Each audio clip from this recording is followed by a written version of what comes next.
ಕನ್ನಡ ನಾಡಿನ ಜೀವನಾಡಿ ಕೆಆರ್ಎಸ್ ಅಣೆಕಟ್ಟೆ ಸಂಪೂರ್ಣವಾಗಿ ಭರ್ತಿಯಾಗಿದೆ. ಮೈದುಂಬಿ ಕಾವೇರಿ ಹರಿತಾ ಇದ್ದಾಳೆ.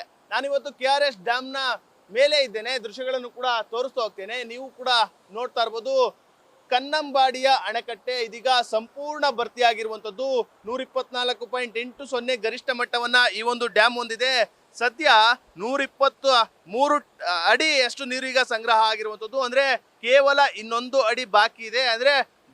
ಅಂತಂದ್ರೆ ಒಳಹರಿವು ಕೂಡ ಇದೆ. ಆದ್ರೆ ಅದರ ಜೊತೆಗೆ ಹೊರಹರಿವನ್ನು ಕೂಡ ಹೆಚ್ಚಿಗೆ ಮಾಡಿರುವಂತದ್ದು. ಯಾಕೆಂದ್ರೆ ಡ್ಯಾಮ್ನ ಮುಂಜಾಗೃತಾ ದೃಷ್ಟಿಯಿಂದ ಈಗಾಗಲೇ ಹೊರಹರಿವನ್ನು ಕೂಡ ಹೆಚ್ಚಿಗೆ ಮಾಡಿರುವಂತದ್ದು. ಇನ್ನು ಡ್ಯಾಮ್ಗೆ ಇವತ್ತು 60,000 ಕ್ಯೂಸೆಸ್ ಒಳಹರಿವು ಇರುವಂತದ್ದು.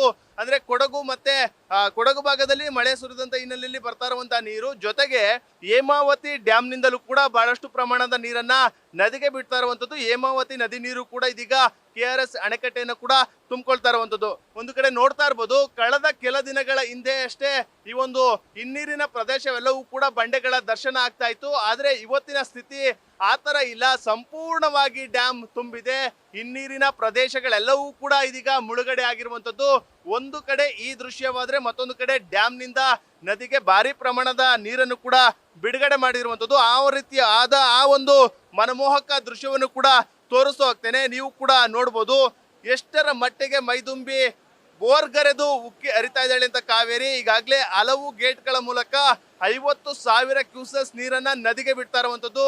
ಈ ಒಂದು ಮನಮೋಹಕ ದೃಶ್ಯವನ್ನು ಕೂಡ ನೀವು ಕಣ್ತುಂಬಿಕೊಳ್ಬಹುದು.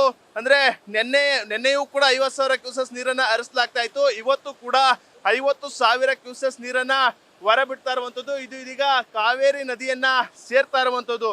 ನೀವು ಕೂಡ ನೋಡ್ತಾ ಇದ್ದಾರೆ, ಹಾಲ್ನೊರೆಯಂತೆ ಉಕ್ಕಿ ಹರಿತಾ ಇದೆ. ಒಂದು ಕಡೆ ಬಂಡೆಗಳಿಗೆ ಈ ಒಂದು ನೀರು ಅಪ್ಪಳಿಸ್ತಾ ಇರುವಂತದ್ದು.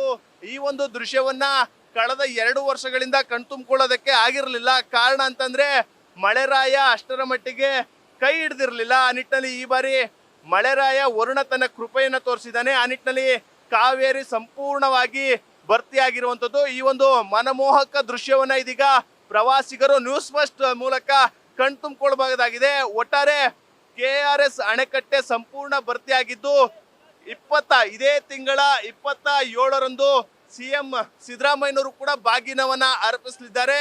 ವರುಣ ಹಲವಾರು ಸಂದಿಗ್ಧ ಪರಿಸ್ಥಿತಿಗಳನ್ನ ಈಗಾಗಲೇ ನಿಭಾಯಿಸಿದ್ದಾನೆ ಅಂತ ಹೇಳಬಹುದು. ಯಾಕೆಂದ್ರೆ ಒಂದು ಕಡೆ ರೈತರು ಕೂಡ ಸಂಕಷ್ಟಕ್ಕೆ ಸಿಲುಕಿದ್ರು, ಅದಕ್ಕೂ ಕೂಡ ಪರಿಹಾರ ಸಿಕ್ಕಿದೆ. ಮತ್ತೊಂದು ಕಡೆ ತಮಿಳುನಾಡು ಪದೇ ನೀರಿಗಾಗಿ ಖ್ಯಾತೆಯನ್ನ ತೆಗಿತಾ ಇತ್ತು. ಆ ಒಂದು ಸಮಸ್ಯೆಯು ಕೂಡ ಸದ್ಯಕ್ಕೆ ತಾತ್ಕಾಲಿಕವಾಗಿ ಬ್ರೇಕ್ ಬಿದ್ದಿದೆ ಅಂತ ಹೇಳ್ಬೋದು. ಕ್ಯಾಮ್ರಾ ಪರ್ಸನ್ ಹರ್ಷಿತ್ ಜೊತೆ ನಂದೀಶ್, ನ್ಯೂಸ್ ಫಸ್ಟ್ ಕೆಆರ್ಎಸ್.